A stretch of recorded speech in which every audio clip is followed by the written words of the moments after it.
Right, Stephen, is Boris a good Prime Minister or not? I think he has done exactly what they say on the tin. You remember the advert? He's gone out there and he said, I will try and ensure that we'll get Brexit out on the 31st of October. He's put the wind up the Remainers, who thought that they could try and scupper this through parliamentary time. And they have tried over 3 years to deny, damage and delay Brexit.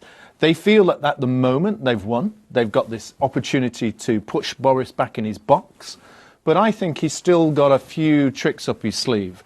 And we need to get behind him to ensure that all the backing of the Leave movement's there. And if that means some sort of deal between the Brexit Party and the Conservatives, yes, I agree with you. There's not much link between them. Maybe there's saying to the Northern Labour seats, let Brexit Party go in there. But fundamentally, all those leavers who genuinely believe in leaving the European Union have to be behind Boris, behind this government, and make sure it happens. And if we do, we'll leave. All right. Probably he needs a little more discipline in some of the things he said, but I like him, I must admit. And everybody's getting upset about him saying, I'd rather be dead in a ditch. But quite frankly, I've said a lot worse. I think we can all agree, Remainers and Brexiteers can agree that what we want is this to stop. We cannot continue as a nation with all of this confusion and doubt. Business hates it. And we're sick of it. But the only way to make Brexit go away is to deliver it. Yeah, absolutely. Because if there's another referendum and we remain, you'll never hear the back of it. And the Brexit Party will become the strongest force in British politics. Isn't it interesting? Boris can't govern because neither side is allowing him to do it. And as a nation, then we should be allowed to have a general election, shouldn't we? I do, and I think the timeline that Boris has laid out is the right one. We must do it before the 31st so that the public can decide, do you want to crash out with no deal, or do you want to have an extension, or any of the above? And I think what's interesting is that the idea of Brexit was to have a natural birth. Now it's got to be... Well, exactly, with smelling salts and classical music. Oh, lovely. But now it's got to be a C-section. Okay, we've got to get that baby out one way or another. But I mean, it's ironic. Boris has got the job that he dreamed of his whole life, which is Prime Minister, and he's taken that job. I mean, the second worst time to be Prime Minister in the last 100 years was in 1940 when Churchill took over, had to defeat Hitler. Okay, Barnier's not as bad. But the bottom line is, I mean, who would be Prime Minister today? And Boris has got the gate. Hang on, guys. When Boris first became Prime Minister, the first day he went into Parliament and he gave that speech. I thought he brought a whole different atmosphere to the country. Energy. Rejuvenated the party completely. Yeah, but that's the thing. So you say it's a difficult time, who wants to be Prime Minister? Actually, Boris Johnson's idol is Churchill. And he always ideal situation for Boris has always been to become Prime Minister when there's chaos, not when it's good. And actually, when things are good, no one would vote for Boris. See, one has to take ourselves back to before the referendum. In certain parts of the country, we had optimism, particularly down here in the south, but across the swathes of the Midlands, the eastern coast, Wales, the north, we're starting to become miserable, starting to look insular, starting to look as though we're being left behind. And Brexit was a massive opportunity for us to be excited about the future. All that Theresa May did was make us all feel miserable again. All the Remainers in Parliament made us feel miserable. Boris has brought excitement, energy and a belief that we can be Great Britain once more. Though, did he? Well, sorry, Ricky the Remainer, are you butting in over there? What? He's trying to prorogue Parliament. Obviously, that's going to go to the Supreme Court, so we'll see what happens on that front. He can't get a general election. He's done a speech outside. He's electioneering already. How is he he's proroguing Parliament because of the Queen's speech? It is a perfectly legal thing to do. Yeah, and he stopped it for 4 days, maybe 5 days. Could be 6. They could, or might be 6, or maybe 7. I absolutely think it is the right thing to do, because I think it shows a lot of people think that Boris is going to lead just by his personality and doesn't have the substance behind him. But I think that's really shocked a lot of people, because yes, he might have expelled Winston Churchill's grandson from the party, but he was perfectly entitled to do so. Let's talk about Jeremy Corbyn. Mark. Well, I think... Is he ever going to be Prime Minister? It's and if really he is, what are we going to do? I'm not normally a fan of polls, so I take them with a pinch of salt, but there was one interesting one that came up with... Well, very good plumbers. The problem you've got with Jezza is the public think he's a greater threat to Britain than a no-deal Brexit. In fact, I think he's worse than a no-deal Brexit times 10. And actually, our bigger focus, and the problem with Brexit, is we've taken our eye off the ideological boil, which is what is the future for our country? Are we going to be compared competitive market economy, low tax, attract investment, or are we going back to the 1970s? And the dangerous thing about Brexit is it's a smokescreen that has allowed Jeremy Corbyn to slip under the radar slightly and gain traction with the British public. And I can't say that if there was an election in the next few weeks that he wouldn't do quite well, and that's a big worry. Emily. I think to kind of overcome that, I'm one of these kind of conservatives that thinks to be safe, we kind of do need to team up with the Brexit Party. I mean, the Conservative Party's polling at around 33%. If we have a general election now without the support of the Brexit Party in those northern seats, I do think that we are risking a Corbyn government and risking Brexit altogether. I mean, Emily Thornberry last night was absolutely saying that even if Labour negotiated a Brexit deal, she wouldn't even support it, and she'd kind of campaign against it in a second referendum. I mean, lovely as Emily Thornberry is, she does insist on riding a flipping bicycle, and I don't think I can ever forgive that. And also, it's the first time I've seen her lost for words, and she is a very eloquent, campaigner. Yeah. And actually, she should make a much more effective leader. But the Labour position on Brexit is so untenable. The idea that they'd negotiate a deal which then they'd argue against, I mean, you couldn't make it up. But I think there is a big if, which you touched on earlier, James, which is this idea that if the Conservatives team up with the Brexit Party, that they'll scoop up seats in the north. That involves dyed-in-the-wool Labour supporters voting Tory, which they have never done historically. A big if. Maya, going to come back to you in a moment. Just want to find out what Ricky the Remainer has got on social media at the moment. Ricky. Well, we'll start with Jeff, who has asked me on YouTube. He says, he said Ricky is the only fly in the pie. I don't know what you're getting. Colin on Facebook says the witch hunt against Boris Johnson is utterly pathetic. This is supposed to turn the electorate against him, but as far as I can see from myself and my family, it's having the opposite effect.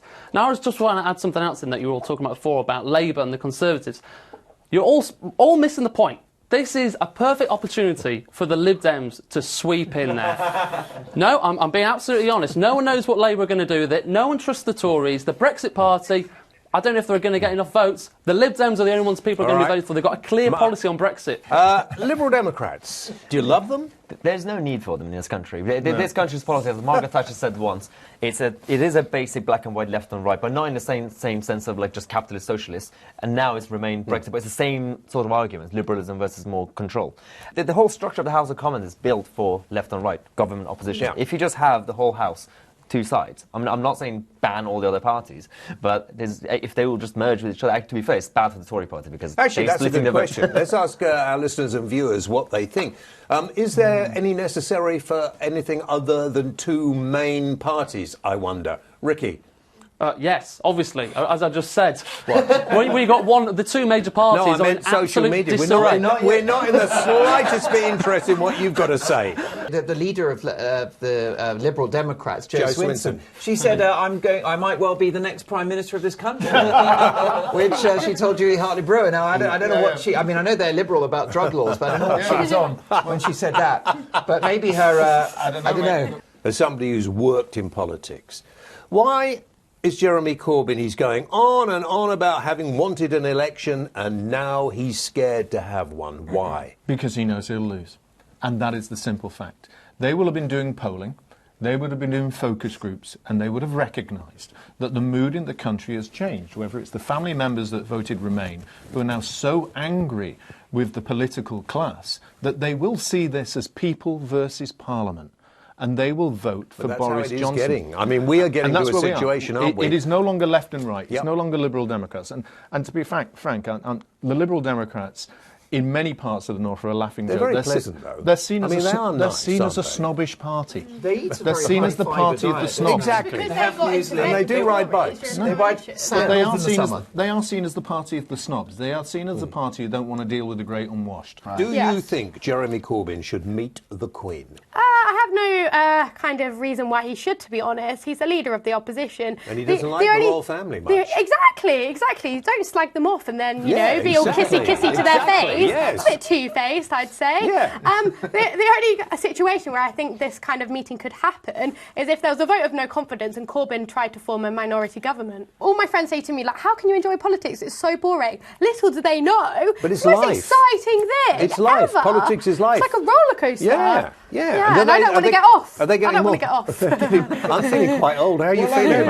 Ancient. And what normally happens is young people start being very left-wing and socialist, Yeah. lots of ideals, and then they gonna get happen on to me? into their 30s. Well, no, it's the same to me. I mean, I'm the way I am is because I went so far to the left that I went around. Of course you I'm did. like far right, You arrived at Jacob We're on the Rees-Mogg. political roundabout. Well, we're going to talk about Jacob in a moment, but I started off as a Remainer 3 years ago, as Stephen and people had one's interviewed. perfect. Yeah. And then after the debacle with the European elections and the way they dealt with that, I changed my mind. Jean-Claude Juncker runs the show with his fleet of private jets. Elites get the benefit. We just get to pay for it.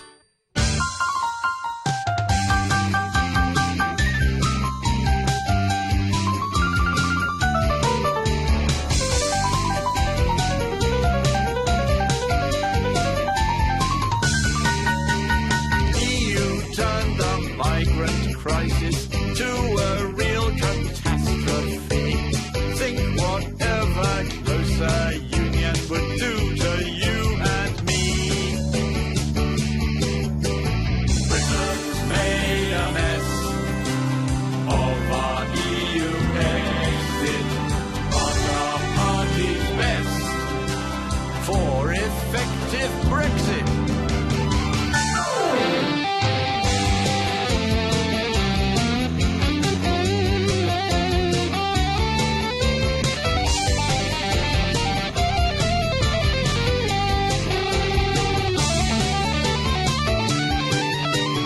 Richard, what do you think about Brexit at the moment? Here we are, because old people like us, obviously, Richard, I'm very old. are supposed to be huge people in favour of leaving the European Union. Young people like Emily here all want to stay. I don't think that's true at all. I think it's absolutely rubbish. I know lots of people as young as Emily, probably, who are keen Brexiteers. So it's just a question of people who've got the mentality to realise what on earth the EU's done to us, as in completely messed us up. I've been involved, being this sort of age, I've been involved in objecting to the EU from 1975 onwards. I saw all these old MPs coming down and being, Bill Cash and all those people. Why? Why do you object to it so much? Oh, because I could see that it wasn't just the economic union, which is what they said what he said it was. It was not that. It was the tentacles. It was basically a Marxist plan, frankly. They're all ex-Marxists, these boys who run Europe. You wouldn't think it, but it's perfectly true. They'll get on with Corbyn. Jeremy Corbyn They'll get on with Corbyn. But Corbyn doesn't like the EU because he thinks it's a capitalist superstructure. Yeah, so they're probably right in the middle somewhere. How is this going to conclude? Are we going to lose Boris Johnson as the Prime Minister? Is it all going to fall apart? Are we going to have an election? What do you think? I think the only way to solve this deadlock is an election. It's just hard when all of the opposition is so anti an election after screaming about an election for the last 3 months. But I think the only way to really overcome this is a vote of no confidence in his own government. And obviously, if Corbyn doesn't support that, then he's basically implying that he does have confidence in Boris, and he'll look, you can't have a leader of the opposition that's saying that they fully support the Prime Minister. So I think we will get that election in the end, and hopefully we'll win it. Mark? Well, Sylvester Stallone made too many Rocky sequels. But watch this space. Meaningful vote for before the end of October, and it goes through Theresa May's reheated, lipstick on, polished you-know-what, and it goes through and we leave the EU under the withdrawal agreement. Mr. Wolfe, do you think that is likely, or do you think we will actually, as Boris Johnson has said, I am going to get us out by the 31st of October, come my... Well, Following said, the analogy of Muhammad Ali, yeah. he said it's not how many times you get knocked down, it's how many times you got up. And I think Boris is being knocked down a lot by the Remainers, by Parliament, by the media that are supporting this agenda. He's going to keep getting up and he's going to knock them back. And I believe that we'll either get out by the 31st or we'll have that general election where the people will say, get on with it and let's get out.